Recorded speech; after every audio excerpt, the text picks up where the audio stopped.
Imagine standing in a trench, mud up to your knees, the smell of death all around you. For 4 long years, this has been your entire world.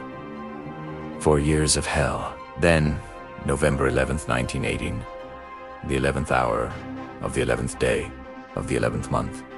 10 million soldiers are dead. Empires that ruled for centuries are just gone. Cities have been reduced to rubble, and an entire generation is lost. And then, at exactly 11 a.m., something impossible happens. The guns stop firing.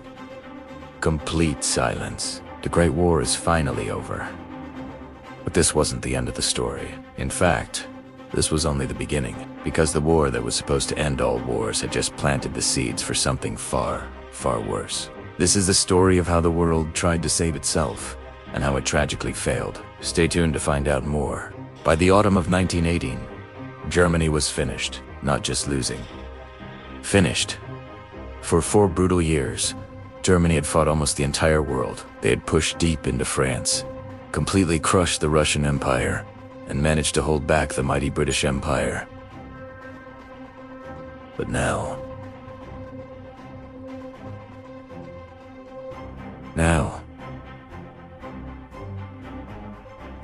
the British naval blockade had choked off nearly all food supplies. In the cities across Germany, people were so desperate they were eating rats.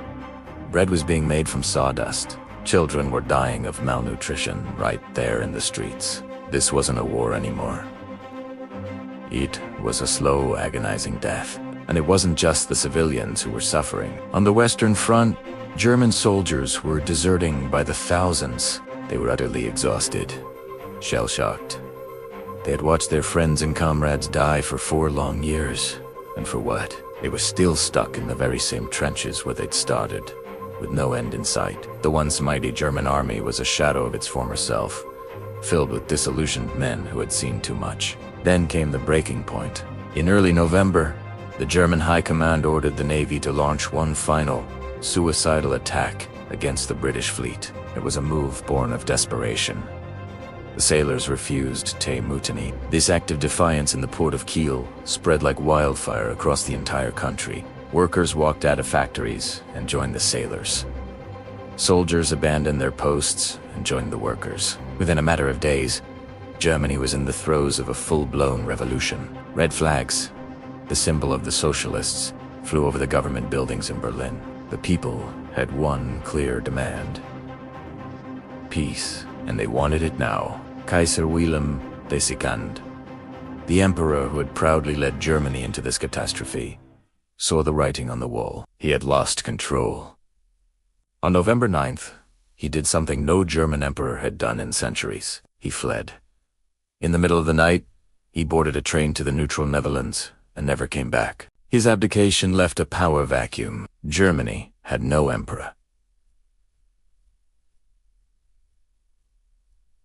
It had no effective government, ad noope. With everything collapsing, they sent a delegation of politicians, not generals, to France to beg for peace at any price. Deep in the forest of Campion, in northern France, sat a very specific railway carriage. Inside that carriage, on a cold November day in 1918, the fate of the world was being rewritten. On one side of the table was Marshal Ferdinand Foch, the supreme commander of the Allied forces. He was a man who had watched his country be devastated and his soldiers slaughtered for 4 long years. He wasn't there to talk. He was there for one thing: unconditional surrender. On the other side sat Matthias Erzberger and the German delegation. They were exhausted men, representing a nation on the brink of collapse. They knew they had no cards left to play. Foch didn't negotiate, he dictated. The terms were brutal. Germany had to evacuate all occupied territories immediately. They would surrender thousands of guns, machine guns, and airplanes. Their entire fleet of submarines was to be handed over. The German Air Force would be grounded, and perhaps most critically, the Rhineland, the industrial heartland of Germany, would be occupied by Allied troops. The German delegates were horrified. They protested, arguing these terms were impossible, designed not for peace, but for total humiliation. Foch's response was ice-cold and simple. You have 72 hours to sign, or the attack resumes, and we will march all the way to Berlin. The choice was theirs, but it wasn't really a choice at all. Finally, in the pre-dawn darkness at 5 a.m. on November 11th, 1918, the German delegation signed the Armistice. The ceasefire, the end of the Great War, would officially begin 6 hours later, at the 11th hour of the 11th day of the 11th month. Peace was just hours away. But here's the most tragic and infuriating part of the story. The fighting didn't stop. For 6 more hours, commanders on both sides continued to send their men over the top. Artillery batteries kept firing their remaining shells. Infantry units were ordered to attack and capture positions that everyone knew would be peacefully surrendered in a matter of hours. Why? For a few meaningless yards of mud. For a final entry in a war diary. In those final 6 hours, nearly 3,000 men were killed or wounded. The very last soldier is said to have died at 10:59 a.m., just 1 minute before the peace. Imagine that, surviving 4 years of hell, only to fall 1 minute short of seeing home again. And then, at exactly 11 a.m., something extraordinary happened. All along the hundreds of miles of the Western Front, from the cold North Sea coast down to the Swiss border, the guns fell silent. There were no grand orders, no final signals. The roar of war that had been the only sound for 4 years just stopped. An almost unnatural quiet fell over the battlefield. In trenches everywhere, soldiers looked at their watches, their hearts pounding, and when 11 a.m. arrived, they slowly, cautiously stood up. Some men started to cry. Some burst into hysterical laughter, but most were just stunned into silence. Many of them had been fighting since 1914. They were boys who had become old men in just 4 years. They had seen and done things no human being should ever have to witness. And now, in an instant, it was over. While people in Paris, London, and New York flooded the streets, celebrating wildly as church bells rang out and strangers hugged and kissed, the scene in the trenches was completely different. There was no celebration there, just exhausted men sitting quietly in the mud, staring into the new silence, trying to process what peace even meant anymore. The Great War was finally over, but for the millions who survived it, the hardest part was just beginning, learning to live with what it had left behind. Let's talk about the real cost of the First World War. When we think of this war, we often think of trenches and black and white photos, but the numbers, the sheer scale of the loss, are hard to even imagine. 10 million soldiers died, 7 million civilians. 21 million people were wounded. 8 million more were simply listed as missing, their bodies lost to the mud and chaos, never to be found.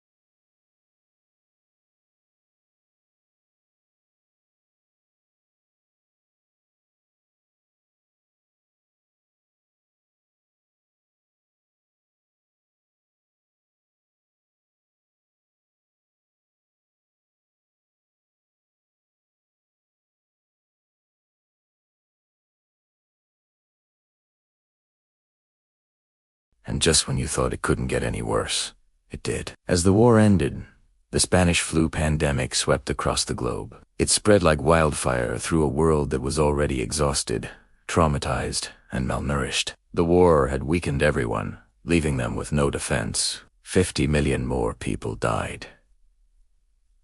50 million. It was a staggering blow on top of an unimaginable tragedy. Families were shattered. Fathers, sons, and brothers never came home. Women became widows almost as soon as they were brides. An entire generation of children grew up never knowing their fathers. The psychological trauma of those 4 years would echo down through families for decades. But this immense physical and emotional toll was only part of the story. On January 18th, 1919, delegates from 32 nations gathered at the magnificent Palace of Versailles, just outside Paris. Their mission was monumental: to craft a peace treaty that would end the war, to end all wars and ensure such a catastrophe would never happen again. A noble goal, right? Well, let's look at what really went down. In reality, the conference was dominated by just 4 men, the so-called Big Four. Woodrow Wilson from the United States, David Lloyd George from Britain, Georges Clemenceau from France, and Vittorio Orlando from Italy. And notice who wasn't invited to the negotiating table: Germany. The losing side had absolutely no say in their own fate. They would simply be told the terms and be expected to accept them. Each of the Big Four came with a different agenda. President Wilson was the idealist. He brought his famous 14 points, a blueprint for a new world order built on democracy and self-determination. His crown jewel was the League of Nations, an international body designed to prevent future wars through diplomacy. A beautiful vision, but perhaps a bit naive. Then there was Georges Clemenceau, the Prime Minister of France, nicknamed the Tiger. He wanted one thing above all else: revenge. France had been utterly devastated. Millions of its young men were dead, and its northern regions were a barren wasteland. Clemenceau was determined to make Germany pay, to cripple and humiliate it, so that it could never threaten France again. Britain's David Lloyd George walked a middle path. He wanted Germany to pay reparations to help rebuild Britain's economy, but he also recognized that completely destroying Germany would be bad for business. After all, Britain needed a trading partner. For 6 long months, these leaders argued, debated, and compromised. Finally, on June 28, 1919, they produced their masterpiece, the Treaty of Versailles, and it was a bombshell. Article 231. The infamous war guilt clause forced Germany to accept full and sole responsibility for causing the entire war. Think about that. A conflict with a web of complex causes was simplified to a single point of blame. Germany was guilty. Case closed. The terms were crushing. Germany lost all its overseas colonies. Its once mighty army was slashed to just 100,000 men. No air force, no submarines, no tanks. The industrial heartland of the Rhineland was to be demilitarized and occupied by Allied troops. And the reparations bill, an astronomical 132 billion gold marks. An impossible sum designed to keep Germany in debt for generations. When the German delegation was finally summoned to Versailles and handed the treaty, they were horrified. This wasn't peace. It was a punishment, a national humiliation. They protested. They pleaded for revisions. But the Allies' response was blunt. Sin it, or the war resumes, and we march on Berlin. So, on June 28th, in the very same hole of mirrors where the German Empire had been proclaimed in 1871, the German representatives signed the treaty. On that day, French Marshal Ferdinand Foch, who had actually wanted even harsher terms, made a chillingly accurate prediction. He looked at the treaty and said, "This is not peace. It is an armistice." For 20 years. Picture this. World War I is over. The war to end all wars. The world's leaders gather in a magnificent palace just outside Paris, the Palace of Versailles, to hammer out a peace treaty. Their goal, to make sure a catastrophe like this never happens again. But what they created, in an ironic twist of fate, practically guaranteed the next war. It was a ticking time bomb. For Germany, the Treaty of Versailles wasn't a negotiation. It was a diktat.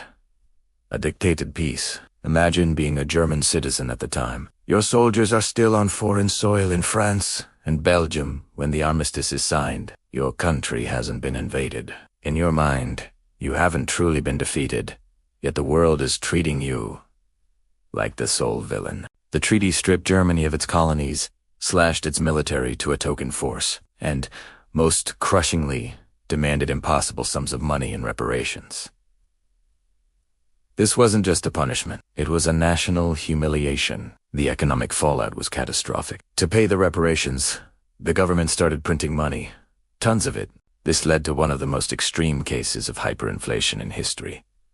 The German mark became worthless. People's life savings evaporated overnight. Stories from the time are surreal. Workers were paid twice a day so they could rush out and buy groceries before their wages lost more value by the evening. People used stacks of banknotes as firewood or wallpaper because it was literally cheaper than buying the real thing. A loaf of bread that costs 250 marks in January 1923 cost 200 billion marks by November. The society was in a state of total collapse. This desperation, this anger, and this deep-seated feeling of betrayal created a fertile ground for extremism. The German people were looking for a savior, someone to blame for their suffering, and someone who promised to restore their lost pride and national honor. They needed a powerful voice to articulate their rage. And into this perfect storm of chaos and resentment stepped a charismatic, failed artist and decorated veteran of World War I. He was a gifted orator who could mesmerize crowds, channeling their fury and directing it towards a common enemy. He spoke